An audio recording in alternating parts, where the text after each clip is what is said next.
Good morning बच्चों।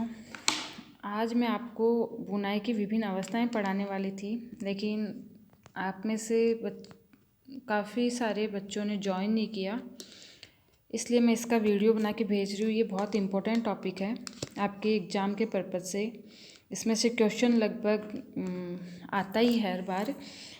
तो देखो, मैंने आपको लूम पढ़ा दिया है। लूम के विभिन्न जो पार्ट्स है वो मैंने आपको पढ़ा दिया है। आज जो हम पढ़ने जा रहे हैं वो है बुनाई की अवस्थाएं, कि जब हम बुनाई करते हैं तो हमें कौन कौन से स्टेप्स से निकलना होता है। तो सब इसमें हम 4 स्टेप्स देखते हैं। तो सबसे पहले आता है शेडिंग, पिकिंग, बैटनिंग, लपेटना या छोड़ना। अब देखो, जब लूम पर हम ताने के धागे से बाने के धागे को फंसाकर शीघ्रता से वस्त्र बुनते हैं, तो ये वस्त्र निर्माण प्रक्रिया अत्यंत तीव्रता से होती है, मतलब बहुत फास्ट होती है। और ये जो चारों स्टेप जो मैंने आपको बताई है वो चारों स्टेप लगभग एक साथ होती है, ठीक है। परंतु वस्त्र निर्माण करते समय लूम में कई क्रियाएं एक साथ एक ही समय करने के अलग अलग भाग द्वारा संपादित होती है।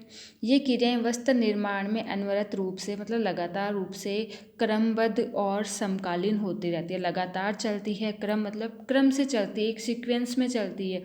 ये नहीं होता कि बैटनिंग पहले होगी पिकिंग बाद में होगी, ऐसा नहीं होता है। जो भी क्रियाएं होती है वो एक साथ चलती है, लेकिन क्रमबद्ध चलती है, सीक्वेंस में चलती है।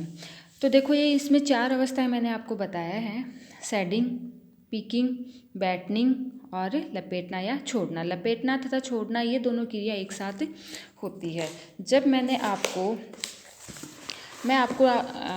जब पार्ट बता रही थी लूम के, तब मैंने आपको कहा था एक क्लॉथ बीम होता है और एक वार्प बीम होता है। क्लॉथ बीम जो होता है उस पर कपड़ा लपेटा जाता है, और वार्प बीम जो होता है उस पर धागा लपेटा रहता है। इन दोनों के बीच में क्या होता है, जो हार्डनेस होती है वो लगी हुई रहती है। तो मैंने आपको कहा था, ये मान लो कौन सा बीम है, वार्प बीम है, ये है क्लॉथ बीम। अब इन दोनों के बीच में क्या होता है कि धागा लपेटा रहता है। कैसे लपेटा रहेगा? ऐसे, ये ताने का धागा होता है, ठीक है।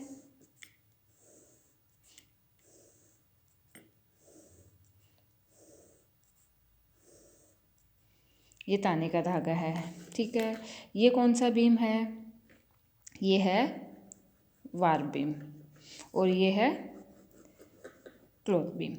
अब देखो, इन दोनों के बीच में क्या लगी होती है? हार्डनेस लगी होती है। अब हम ये ताने के धागे हैं, इनकी नंबरिंग करते हैं। 1 2 3 4 5 6 7 8 9, चलो एक और ले लेते हैं, 10। हमने नंबरिंग क्यों की? क्योंकि जब हम इनके बीच में हार्डनेस लगाते हैं, तो हार्डनेस मैंने आपको बताया था कि सिंपल बुनाई में, अगर हम साधारण बुनाई कर रहे हैं तो भी कम से कम 2 हार्डनेस की आवश्यकता हमें होती है।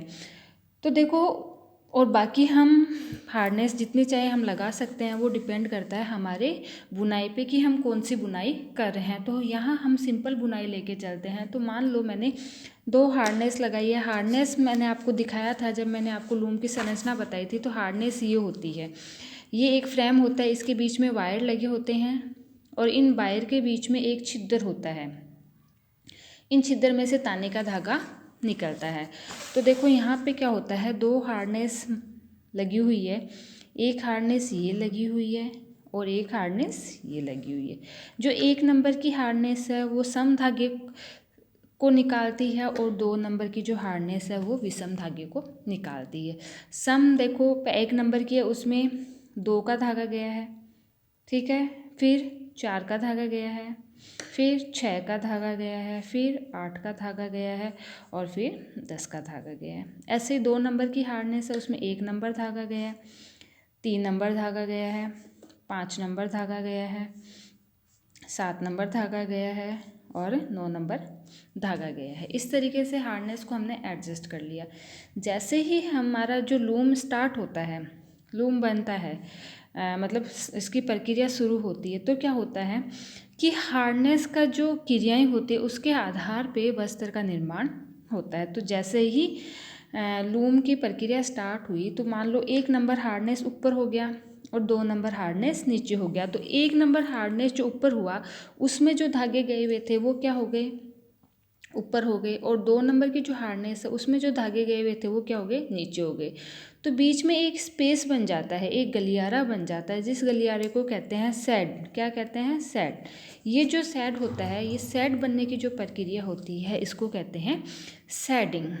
तो पहली प्रक्रिया होती है सैडिंग, और इस सैडिंग में से क्या होता है, जो सटल होती है जिस पे पानी का धागा लपेटा रहता है, ये सटल क्या होती है, इधर से इधर गई। ठीक है, तो क्या हुआ, ये पानी का धागा इधर आ गया। फिर दूसरी में क्या होता है, जो पहले हार्नेस ऊपर थी वो क्या हो जाती है, नीचे, और जो नीचे थी वो क्या हो जाती है, ऊपर। तो फिर ये सटल वापस दूसरा गलियारा बन जाता है, तो ये सटल वापस यहाँ से यहाँ आ जाती है। तो इस प्रक्रिया को हम कहते हैं सैडिंग। क्या कहेंगे, सैडिंग। इस प्रक्रिया को कहते हैं कि 2 पिक मतलब 2 बार हार्नेस ने मूव कर लिया। अगली प्रक्रिया आती है पिकिंग।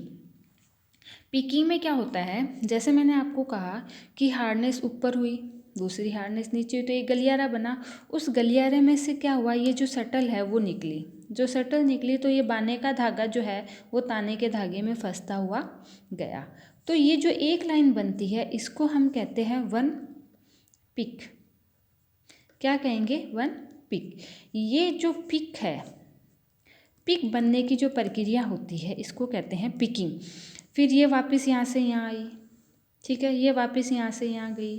तो इस तरीके से पंक्ति दर पंक्ति क्या होता है, बाने का धागा जाता रहता है और कपड़े का निर्माण होता रहता है।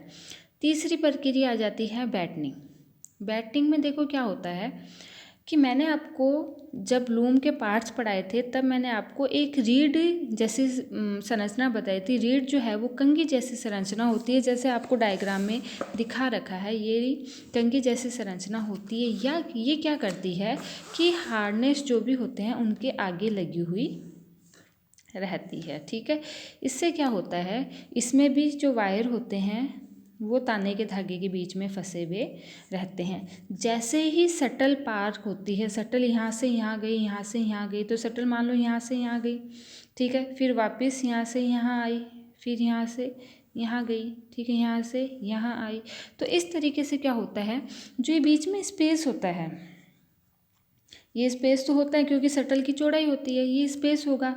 तो अगर कपड़े में ये स्पेस होता है तो कपड़े की संरचना जो होती है वो सघन नहीं होती है, घनी नहीं होती है, और जो कपड़ा है वो झिनझिना रहता है, जिसको हम पहनने के पर्पज से काम में नहीं ले सकते हैं। तो ये जो रीढ़ होती है वो क्या करती है, इस पर दबाव डालती है ऐसे, ठीक है। तो इस पे दबाव डालेगी तो ये जो ये धागा है ये भी इसके पास आ जाएगा, ये धागा भी इसके पास आ जाएगा। तो जो संरचना है वो सघन बन जाती है, मतलब एक दूसरे के साथ ये जो धागे हैं वो चिपक जाते हैं। तो इस प्रक्रिया को हम कहते हैं बैटनिंग। ठीक है, अब मान लो यहाँ पे क्या हुआ, यहाँ पे ये धागा आए, बाना ताने में फंस के वस्त्र का निर्माण हो गया, सारी प्रक्रिया हो गई, सेडिंग हो गई, पिकिंग हो गई, बैटनिंग हो गई। उससे यहाँ पे मान लो 4 पंक्ति जो है वो धागे का निर्माण हो गया, वस्त्र का निर्माण हो गया। और जैसे ही वस्त्र का निर्माण हुआ है वैसे ही क्या करता है, ये जो क्लॉथ बीम है ये क्या करेगा, घूमेगा तो जो वस्त्र इस पे है वो किस पे लपेटा जाएगा। जैसे ही ये घूमा, जैसे मान लो ये घूम गया तो यहाँ वाला वस्त्र इस पे लपेटा गया, ये घूमा तो साथ में क्या होगा, ये भी लूज होगा, तो इसका जो ताने का धागा है वो बाहर निकलता है। तो ये जो लपेटना और छोड़ना, ये दोनों प्रक्रियाएं हैं वो एक साथ चलती है। तो इस तरीके से जो बुनाई की अवस्थाएं हैं उसको हमने 4 भागों में बांटा है। कौन कौन से 4 भागों में बांटा, एक बार रिपीट कर देती हूँ।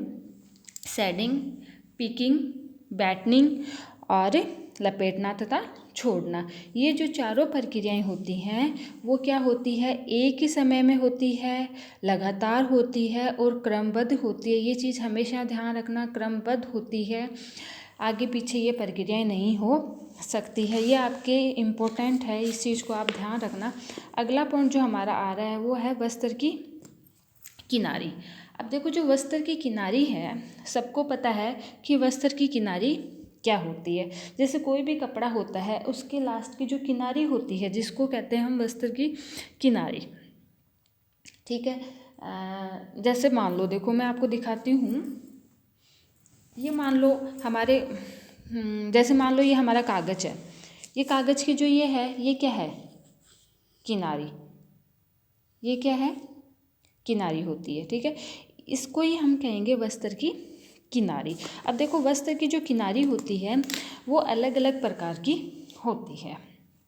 देखो, सभी प्रकार के जो वस्त्र में चौड़ाई एक तरफ दोनों सिरों पर 1.25 से लेकर 2 सेंटीमीटर तक की जो चौड़ाई की किनारी रखती है, इस किनारी को हम क्या कहते हैं? सेल्वेज कहते हैं।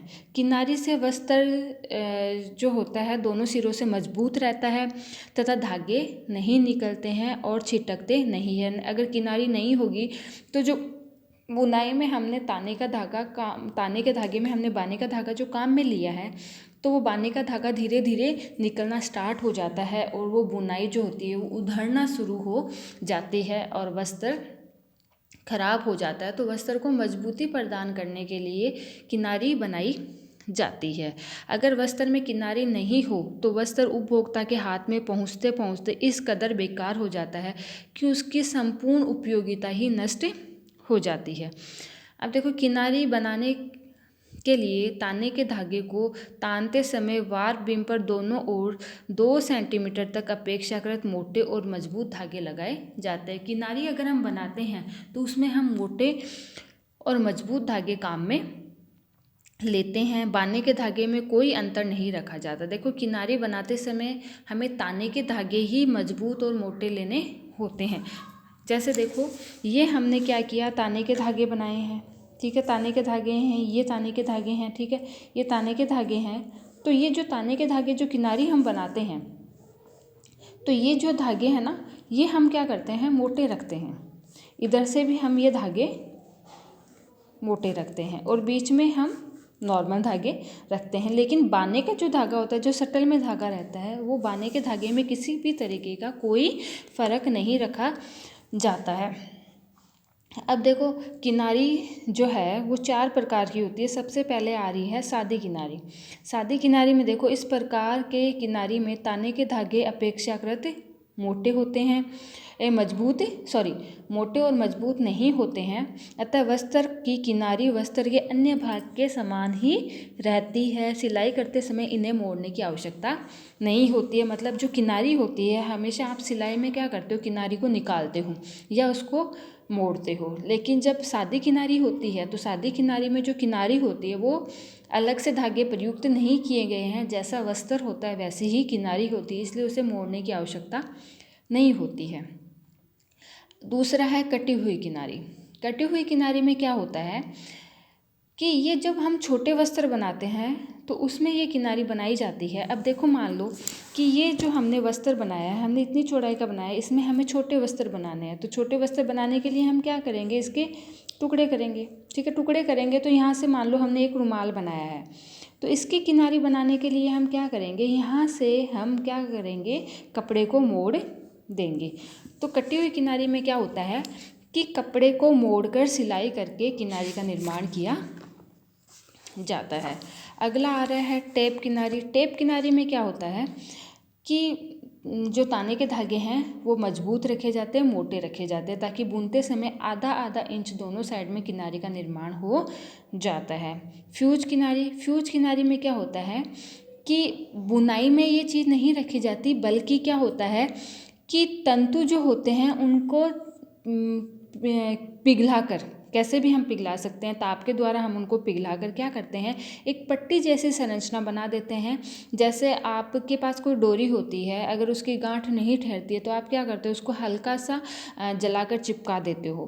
तो इसी तरीके से फ्यूज किनारी बनाई जाती है कि जो ताने के धागे लास्ट में जो होते हैं उनकी किनारियों को जलाकर या उनके जो तंतु होते हैं उनको जलाकर पिघलाकर उनको चिपका दिया जाता है। तो ये होती है फ्यूज किनारी।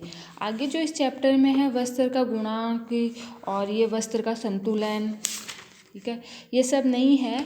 और ये जो साधारण बुनाई और ये जो बुनाई टाइप्स ऑफ बुनाई है, ये बेटा आपके थ्योरी में नहीं है, आपके प्रैक्टिकल में है, तो उसको आप ध्यान में रख लेना। नेक्स्ट जो है वस्त्र की परिसज्जा, ये वस्त्र की परिसज्जा है वो अपन नेक्स्ट क्लास में पढ़ेंगे।